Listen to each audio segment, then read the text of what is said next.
What's going on, Mutha Truckers? Welcome to Mutha Trucker News. First thing is, yesterday I did this great interview with this freight broker that had 21 years experience in it and then actually became a carrier asset base, which means he had 8 trucks. He has truck drivers and he's learning the pain from the other side. And he just gave so much good information about what freight brokers that are scammy do and how they hurt us with detention time, and how they pay themselves through a spread when it should be going to the carrier itself. Truck driver says, I've been in Atlanta, Georgia, picking a load, waiting 17 hours with no pay. This is one of the big problems in the trucking industry.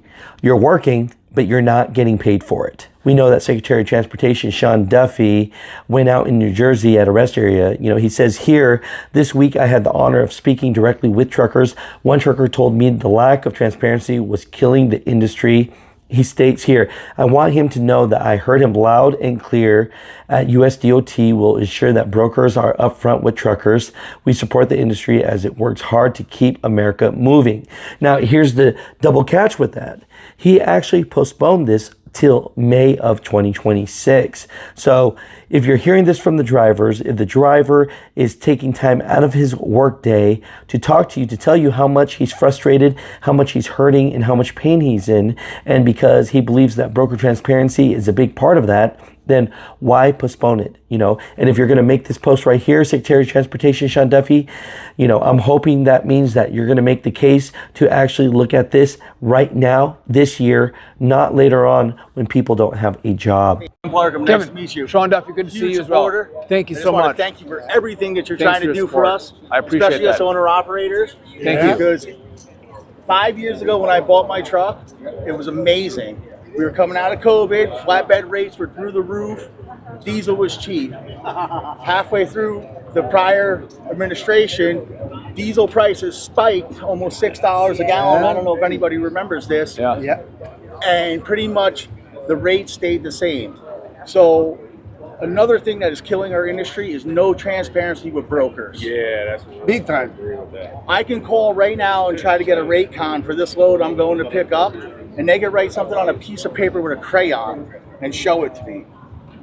Half the time I can't even pay my bills. I work to pay a truck, and I don't know if any other owner operators are in the same situation, but from my heart, thank you. So this was a really interesting one right here, right? Arkansas Trucking Association clears up freight fears. You know, there's a lot of noise going out there that because of this English language proficiency, that a lot of drivers are getting put out of service, and because of that, there aren't enough drivers. And so it actually states here, it says, since June 25th, they have put 279 drivers out of service for not being able to meet the requirement, said Arkansas Trucking Association President Shannon Newton. So here's the thing about that, you know, even if there was fear that there wasn't enough drivers in Arkansas, why would you want those drivers to be not qualified to drive? You know, it's all about safety. 279 drivers out of service for not being able to meet that requirement. The overall economic dynamic in our industry right now is one of oversupply. So our industry is actually looking at almost 3 years of recession-like environment. Our position is the driver qualified? Is he medically qualified? Is he safe? Does he have the proper training and the credentials? And so across the board, you see these efforts to try to make sure that everybody's playing by the same set of rules. Great interview with the driver named Jason, and I definitely want to put this out there. He had so much good information about the trucking industry and about helping drivers. You know, he's one of the good guys, and so I just wanted to share this today. So thank you, Jason, for being on the show. Introduce your name, sir. And my name's Jason. Yep. I've been driving off and on for 34 years between it and law enforcement. Started my career in law enforcement as a deputy sheriff. Ended up retiring from Arizona as an Arizona Ranger. Yeah. I came back into trucking again 3 years ago. Yep. Right after COVID, when I hung up the badge and the belt. Got tired of all the bull crap during the 2020-21 COVID crap and said I'm done, and ended up with a divorce in 22. Been driving trucks since. and watched the economy going up and down since then. And it's been a rough ride, but I'm still here and I'm going to keep plugging away. I'm not a quitter. I'll keep going until I literally can't go anymore. And, you know, our future is what we make it. That's awesome. You know, it's, you know, there's so many things in trucking, you know, that to me it's just, you got to love the lifestyle and you got to enjoy. It definitely takes a special breed of a human being to be a driver. No, exactly.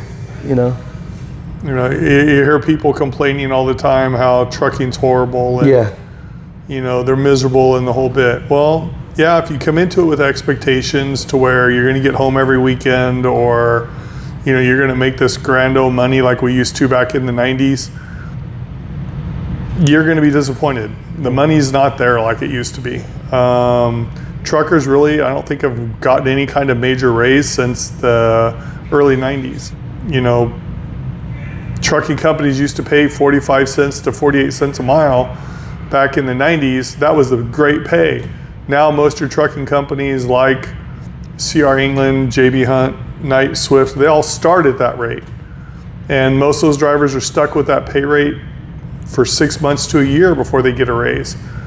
And, you know, $800 a paycheck back in the 90s, that was a great paycheck.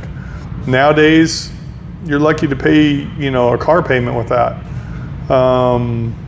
You know, so it's a rough ride to get going in the trucking community. But, you know, if you're one of the people that want to look at it as you're a paid tourist, you're here to meet people and have a good time, you know, and enjoy your life to the best of your ability, you're going to love it. wow. You know, as long as you don't have that expectation that I've got to be home every weekend or every 14 days, as the big company, mega carriers like to say, you'll be just fine. I usually stay out 4 weeks at a time. I go home 3 or 4 days. I live in Arizona now. So I go home 3 or 4 days and then take off again. I just got done seeing my sister in Iowa.